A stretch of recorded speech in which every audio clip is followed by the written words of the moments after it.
What the heck is up, you guys? It's your boy Ace, aka Animated Heroes, here back with another action figure review. Today, we're going to be finally taking a look at the Good Smile Company, or Figma, Jujutsu Kaisen Greatness Toge Inumaki, or what seems to be the very last 1/12 scale Jujutsu Kaisen figure. I hope that I'm wrong, but nonetheless, I am extremely excited for this release. If you guys don't know, I am a big fan of this character. He is one of my favorites. So let's go ahead and dive right into it, starting off with the sexy packaging.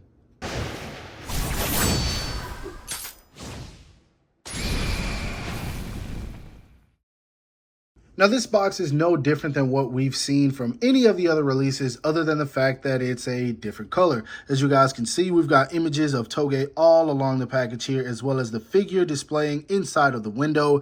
This time for the theme color, they went with green. I think they should have went with like a purple-ish color. I think that would match him a little bit more, maybe because it's the color of his eyes. I'm not sure. I don't know. I just think that would have been a little bit better. But anyway, you can also see some of the accessories here. It's Figma number 611, Toge Inumaki. We got the Tohio, I think that's how you pronounce it, logo at the bottom. Image of him right there, throwing up the peace sign right there, getting ready to cast his cursed speech. We've just got Happy Toge right there. Then on this side, again, we've got him casting the cursed speech. And then on the back, we got some poses we can get the figure into, as well as the accessories, then a bunch of stuff at the bottom I cannot read. Now, anyway, let's go ahead and bust this figure out of the packaging, because I have been waiting on this figure for far too long. Now, straight out of the packaging, here we have what is actually a really cool looking figure. Now, it's not one that comes without its problems, but that's typical when it comes to Figma. Now, if you've already gotten your hands on any JJK figures at all, then you pretty much know exactly what to expect with this one. There's a bit of retooling here. There's a bit of different sculpt work in certain areas, but for the most part, it pretty much feels exactly like some of the previous figures that we've gotten in this line. And it makes sense considering the fact that for the most part, they do kind of all wear either the same or very similar outfits. Some of the only differences being the shoes. And in this case, I think he is the only character that wears white shoes. I might be completely wrong about that, but either way, I still think that it looks great. Now, once again, it does have a few problems, and I am going to outline those after we take a closer look at this figure, which is exactly what we're about to do now while we examine some of those details. Now, taking a look at the figure up close, the first thing you're going to notice is the head sculpt, and then of course the face covering. The first thing I want to say is that this looks like Inumaki came right out of the anime. Like, I can literally see this look in certain episodes of JJK, and I just absolutely love it. I always try to applaud Figma when it comes to them capturing anime characters down to the T, because that's one thing they usually do very well. I don't remember the last time I looked at a Figma and thought, man, that looks completely off. So this looks great. I really love what they did with the eyes. They have the eyelashes painted on very nicely, and it just looks like Toge. Even the hair sculpt is very, very nice. It's also very clean and sleek. I love it. Now, in person, it actually looks like it's a bit of a greenish color. In certain episodes, it looks white. In certain episodes, it looks like it's a bit gray. But I think that just has to do with the lighting. But on the figure, it does have a bit of a greenish hint to it, but it's not that much. If you look at it for long enough, it'll look gray. It's just different lighting hitting it is going to change how it looks. I love what they did with the sculpted facial covering. As you can see, there's plenty of wrinkles in there, as there should be. When it comes to the body itself, I think this is pretty much Megami, just about. Now, I have him right here just to kind of show him off. As you can see, the wrinkles are the same for the most part. I think the flaps in his shoulder on Inumaki are a bit different because he has, it looks like he has a smaller frame, but I don't think so, actually. These figures look almost identical. Now, I do know the legs are completely different, at least the upper half. Actually, no, the entire legs are completely different, as you can see, because Inumaki actually has sculpted pockets to where one of the accessories are going to go for when he has his hands in his pockets. So that's completely different. And then all the way down to the feet, as you can see, the shoes are different as well. I love what they did with Inumaki's shoes. They look very accurate to the anime, so that's dope. Now, one thing I do want to point out, and this is the issue that I mentioned you guys might see earlier. If you look at Megumi's upper or mid torso, as you can see, everything is flush from the upper part of the torso to the lower part of the torso. But when it comes to Inumaki, if you look on his right side right here, it kind of has a bit of a gap, and I don't know what that's about, but anytime you pose this, that's another issue we'll get into later.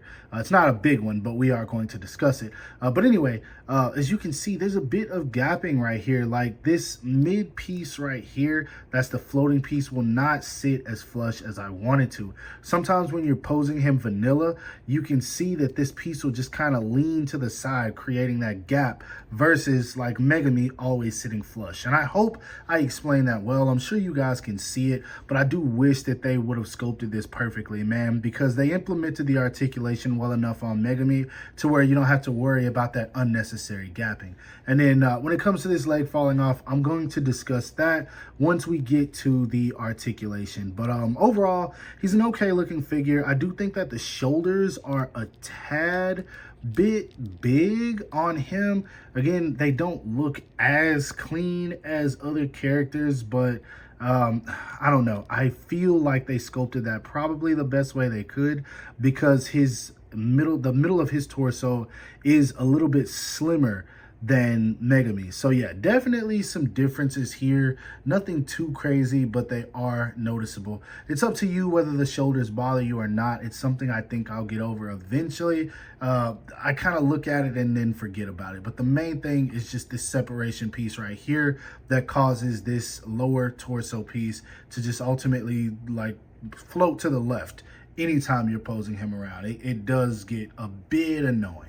Now, when it comes to the height on this figure, he is the smallest of the Figma line, as he should be. He stands literally right above 5.5 inches. I believe most of these figures hit that 6-inch mark, but of course, I'm going to be doing some size comparisons a little bit later, so you can see how he stacks up to figures from the SH Figuarts and the Figma line, in case you're wanting to get some mix-ups on.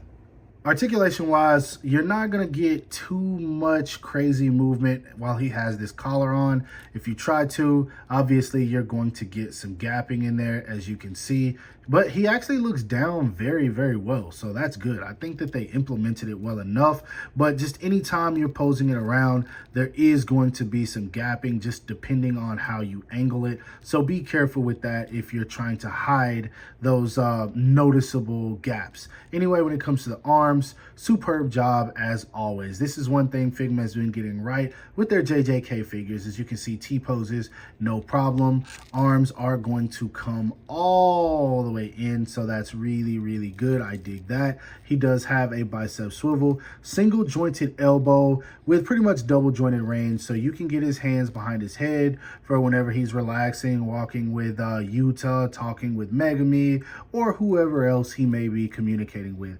His hands also are on a Figma hinge, the typical hinge, as you guys can see, and you can move those around just fine. You're not going to get very many limitations there. This is actually some of their better movement when it comes to the hands. Now, when it comes to the torso, at the diaphragm, he leans back only about that much, not much at all. He leans forward very well. This is another thing they have been getting down correct. There is going to be some gapping in the back, but I'm okay with that if that's going to help me get him in these really good dynamic poses. I love it. He does turn at the waist just fine, so you're not going to get any problems there. And then once you get him situated the way you want, you just kind of pull down on this diaphragm joint. So that's cool. Again, this is a floating piece that likes to kind of float to the left. That's probably my biggest issue with this thing right here, but what can I do about it? Anyway, sorry about the background noise also,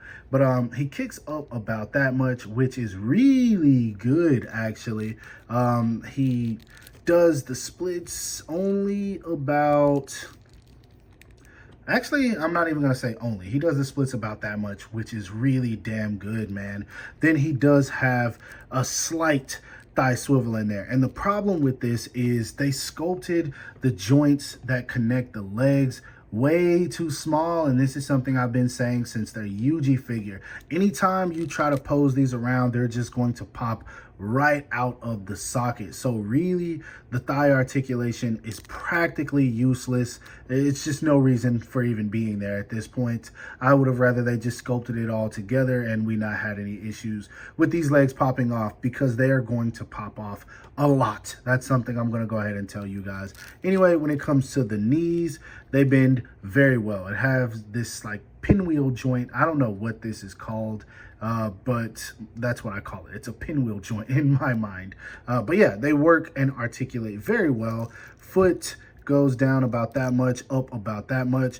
He gets really good ankle rocker. Well, not the best, actually. He gets a little bit. Not too good, but not bad. And then he does have a toe hinge. So for the most part, articulation-wise, you can get him in whatever poses you want to. Like if you want to have this guy posed up, falling from the sky, using his cursed speech, you can totally do that with no problem. If you want to get him in battle poses, you can get him in battle poses. There's not going to be very much hindrance here, and that's pretty much common with the JJK figures. Now moving on to accessories, you don't get a whole lot with him, but I still feel like you get the necessary amount. First off, he comes with a neutral expression and a pair of fist hands right out of the packaging. He does also come with a very happy face, and I love this. Inumaki's a happy boy outside of what he does for a living. He's an awesome character, and so I love that they included this peaceful smile.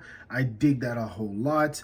And he's best boy, so he deserves it. And then he does also come with a face for whenever he's using his cursed speech. I found out that he actually was supposed to come with two. If you ordered from the Good Smile website, there was another one that was thrown in. I didn't get that because I didn't know about it, and I also have no idea why they would do that. Now, of course, to show off the mouth, you have to have the interchangeable collar, and so they did include that. And that's also for whenever he's using his cursed speech. Once again, he does come with several sets of hands as well. He comes with a pair of kind of sprawled out hands. He comes with a pair of relaxed hands. He comes with one hand for holding his collar, and then he does come with a set of peace sign hands as well. Now, that's not all he comes with. He comes with some interchangeable arms for whenever he has his hands in his pockets, and that's what I mentioned earlier when I said that his pockets are sculpted a bit different than Megami. It is so that you can tuck his hands into his pockets. Now, one other thing I want to show off is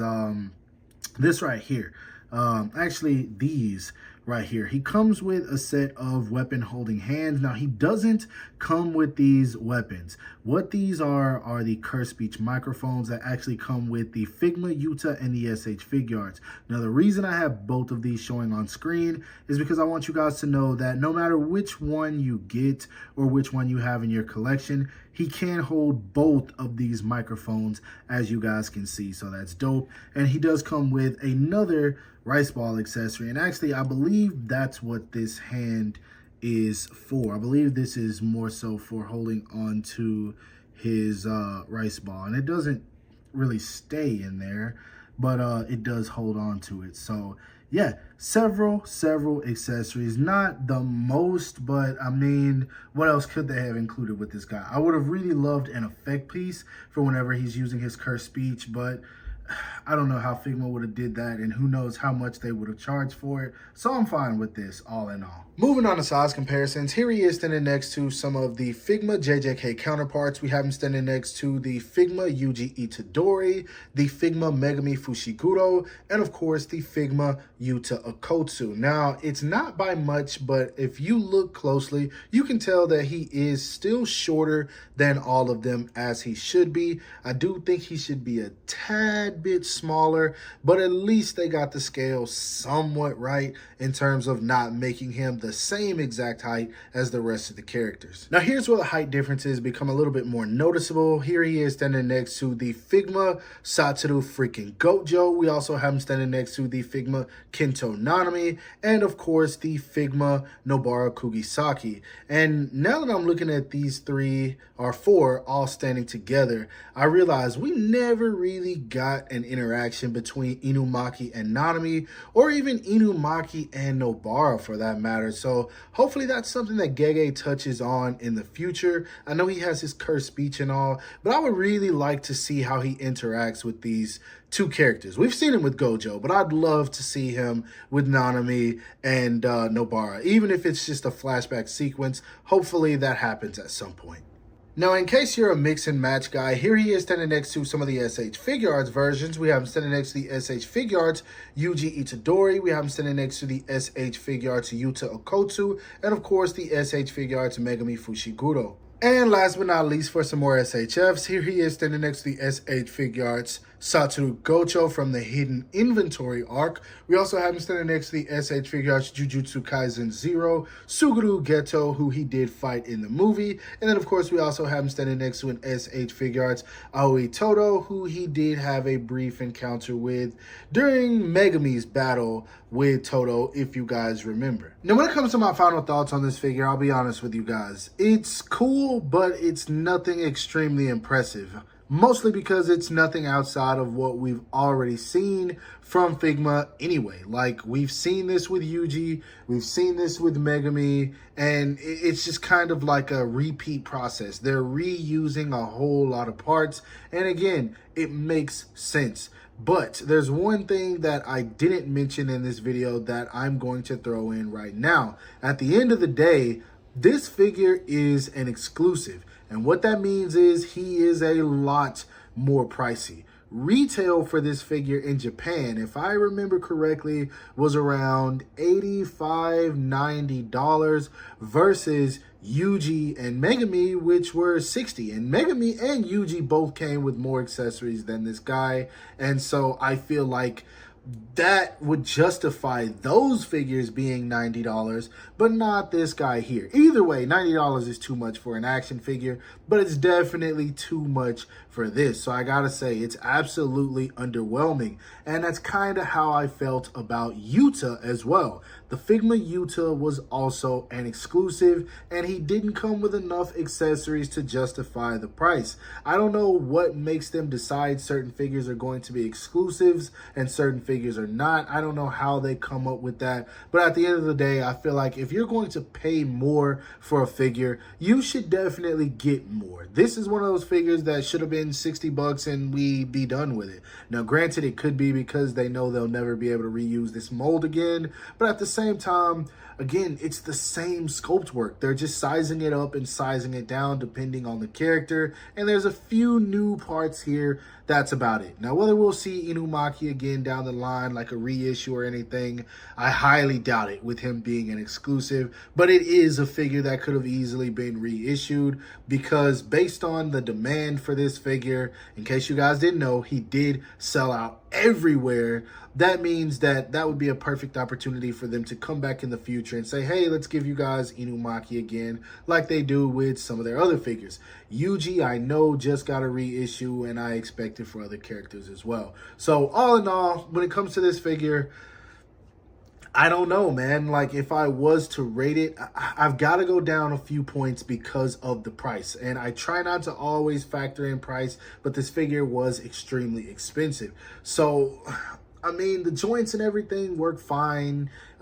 They work about the same as the other figures, but because there's absolutely nothing new that this figure offers other than the interchangeable parts that were mandatory for this character, I gotta give this like a, I don't want to go as low as a 6. I want to say a 7. It's a 7 out of 10 if you are planning on tracking him down. He's worth it, but he's not worth spending more than what the retail price is. Now, that being said, again, he is sold out everywhere. If you see this figure for 120 or 130, unless you're someone like me who is just a big fan of this character, I wouldn't say spend that type of money on it, because you might get it in hand and be disappointed because it just doesn't feel like a figure that's worth the price that he goes for. And I really want to make sure I nail that in for anyone who's planning on getting their hands on this guy. Some people might pay 90 bucks for this guy and be disappointed, and that's not to say he's a bad figure, because he's not. It's just, it's too expensive. That's literally all it boils down to. He's too expensive. But overall, a fun figure. I'm going to have a lot of fun with him. I do want to secure a second one, but again, I'm not paying more than what this figure goes for. Now, anyway, I know I said that this is probably going to be the last figure in the JJK 112th line, and that includes SH Figuarts and Figma. I haven't heard any more announcements, guys. It's really starting to get scary because I love JJK. But if this is the very last release, I'm happy that it's one of my favorite characters, because I really do love Inumaki. I say that a lot. You guys don't know, I really love this character. Now, I wish they would do some more with him in the manga, because I don't know what he's doing right now. But anyway, that's another story. Hopefully, SH Figuarts will announce something soon. I would really love to see them tackle this character, but I'm not getting my hopes up for it. Anyway, I've rambled on enough. Hope you guys enjoyed this review. If so, don't forget to give it a thumbs up. That always helps me out. Subscribe to the channel if you haven't already. Make sure to hit that bell icon to be notified whenever I upload new content. And last but not least, follow me on everything you see listed in the description below to keep up with my activity outside of YouTube. Hope you guys have a great rest of your day. Stay safe wherever you are, and bye.